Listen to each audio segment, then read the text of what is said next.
आज नारद जी कैलाश आए। माँ पार्वती को देखा तो प्रणाम किया, हे आद्या शक्ति जगत जननी परात्परा जगदम्बा, तुम्हारे इस नवरात्रों में, ऐसे इस नूतन वर्ष में मैं दर्शन पाने के लिए आया हूँ। हे माँ मुझे आशीर्वाद प्रदान करो।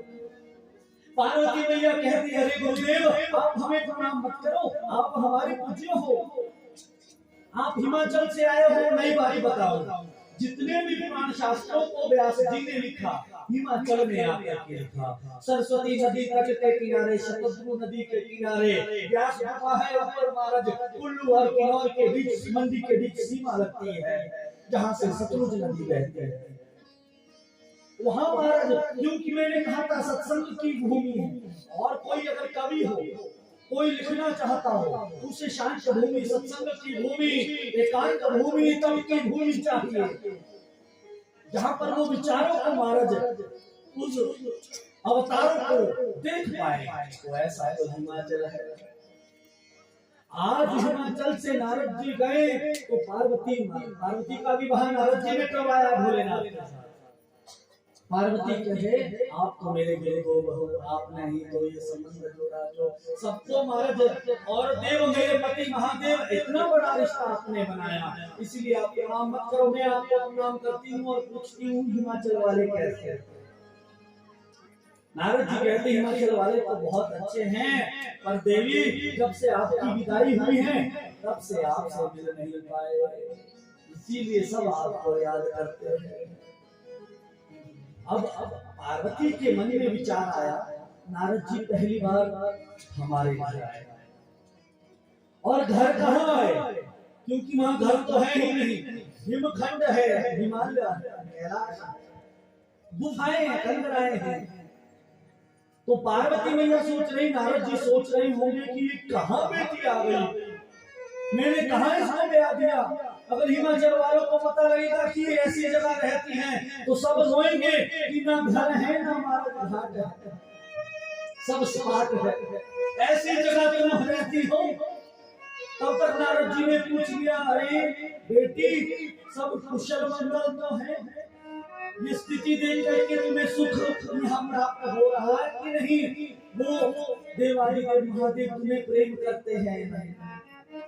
बड़े बंगले से, बड़े घर से सुख नहीं मिलता, पति अगर महाराज प्रेम देता हो तो महाराज झोंपड़ी में भी परम सुख प्राप्त होता है।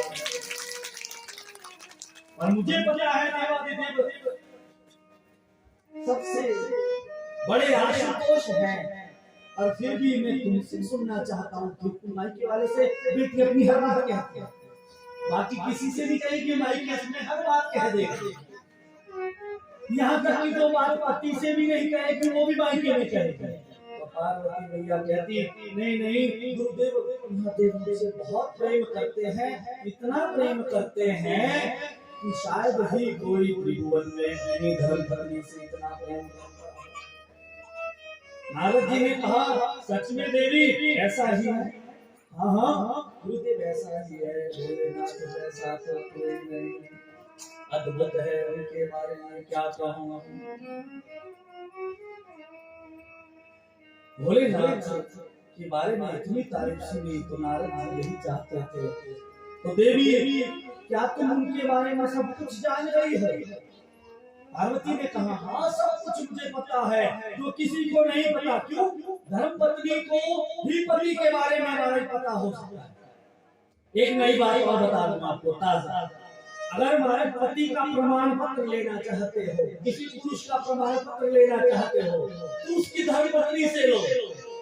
धर्म पत्नी ही हमारे अपने पति का प्रमाण पत्र बना सकती है, और कोई नहीं बना सकता, क्योंकि धर्म पत्नी को ही पति के बारे में पता। क्यों? बड़े बड़े लोग होते हैं, बड़े नाम कहीं बड़े तगड़े बनते हैं, अपने आप को अपने अपने वेशभूषा मान ऊपर झारखंड दूसरा खबर छोड़ो। महाराज लाइव तो नहीं हो रहा है, इसका मतलब धर्म पत्नी देख रही है। अरे महाराज तो महाराज भाषा में एक तो धर्म पत्नियों का यूनिवर्सल डायलॉग बना हुआ है, कौन सा? अरे मेरे तो भाग भागते तेरे साथ शादी करके, और प्रमाण पत्र वही जारी करती है। हाँ हाँ मेरे को पता है तुम इतना बड़ा साधु है, कितना बड़ा ये धर्मपत्नी अपने पति से कह सकते महाराज कोई और नहीं। इसीलिए सबसे बड़ा प्रमाण तो आज प्रमाण पत्र लिया जा रहा है भोलेनाथ के बारे में। हे देवी आप भोलेनाथ के बारे में सब जानते हो। अरे बड़े बड़े तपस्वी योगी से थोड़े जानना चाहते हैं, यहाँ तक कि मैं जानना चाहता हूँ, मुझे भी पता नहीं है भोलेनाथ के कुछ स्वरूप के ही बारे में पता नहीं है, स्वभाव तो अंदर की बात है। अरे स्वरूप तो उनका वैसे जैसा भी है महाराज, और वो बड़े मंगल है, दिखते अमंगल है पर बड़े अच्छे अच्छे। अरे पूरे गौरम करुणावतार संसार सारम भुजगेन्द्रः सदा वसंतं निरयारविन्दे भवं भवानी सहितं नमामि। ऐसे बहुत अच्छे हैं। तो देवी देवताओं जो उनके गले में बिंदु की माला है वो किसके मूल है? पार्वती को पहला प्रश्न और यही उत्तर नहीं मिला।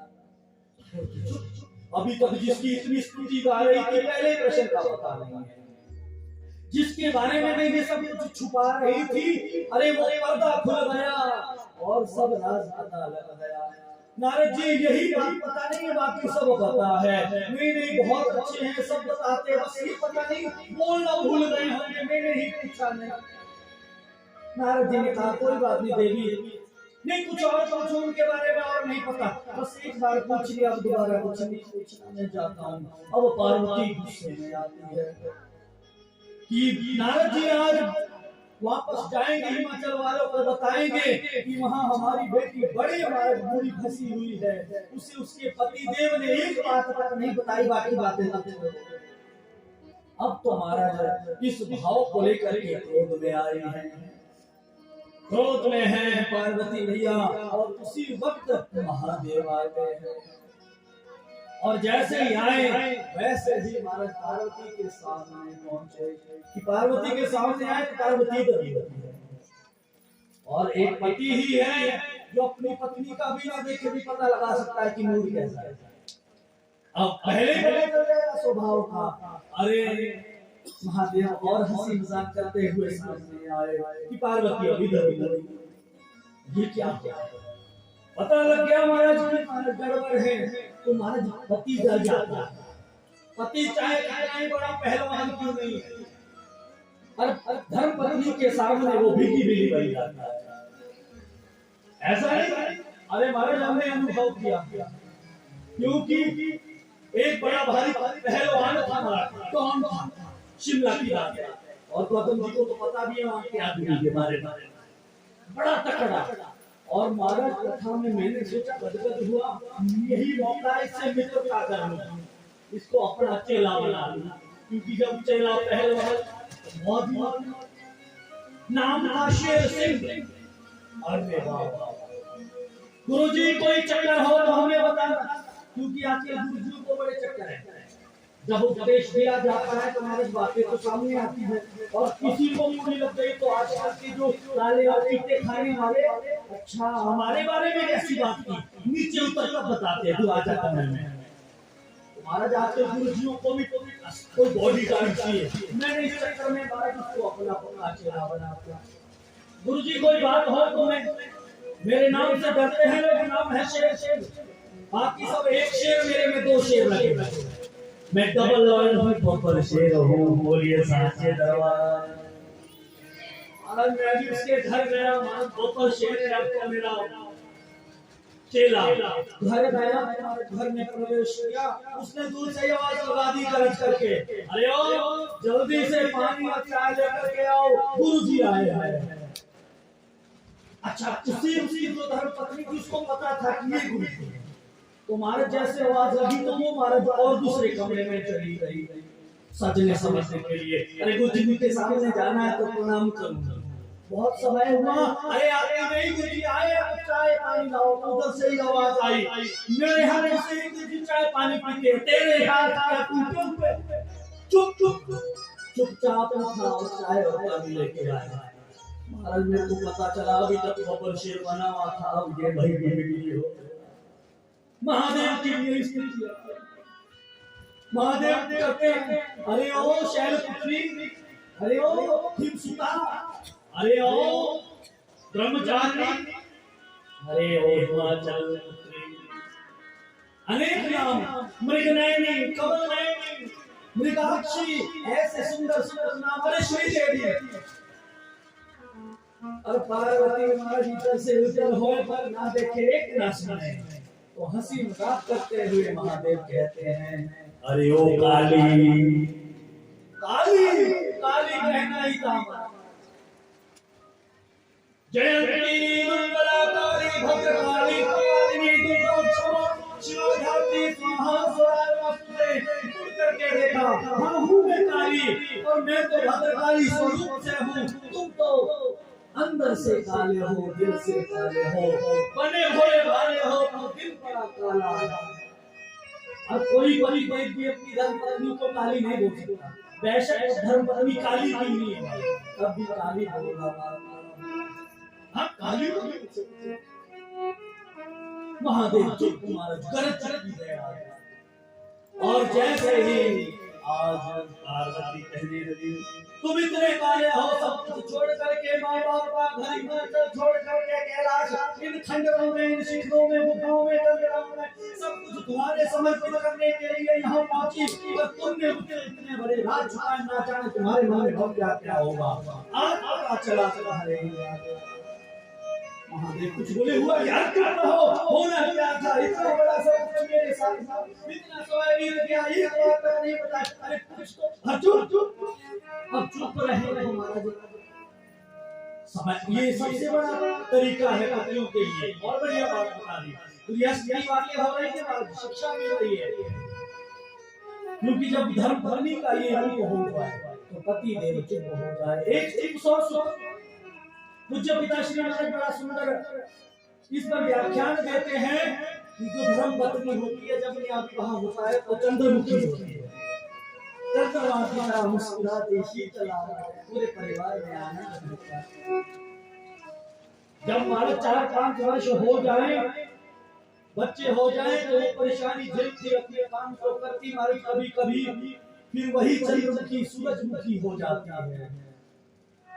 और महाराज पूरे परिवार के काम करते हुए बड़े झंझट को महाराज कई बार परेशानी इतनी बढ़ जाती, सब करने के बाद भी जब उसे उस कार्यों की श्रेष्ठता और श्रेयता प्राप्त नहीं होती तो वही सूरजमुखी ज्वालामुखी हो जाती है। जब महाराज धर्म पत्नी चंद्रमुखी से सूरजमुखी हो और सूरजमुखी से ज्वालामुखी हो तो ऐसे पतियों को अंतर्मुखी होना चाहिए, मनमुखी होना चाहिए, तब गृहस्थी करेगा। महादेव यही सिखाते हैं।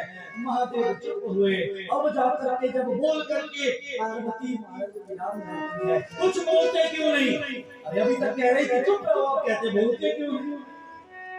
महादेव ने पूछा ऐसा तो बता मुझसे गलती क्या हुई? हाँ ये गलती अब आया है।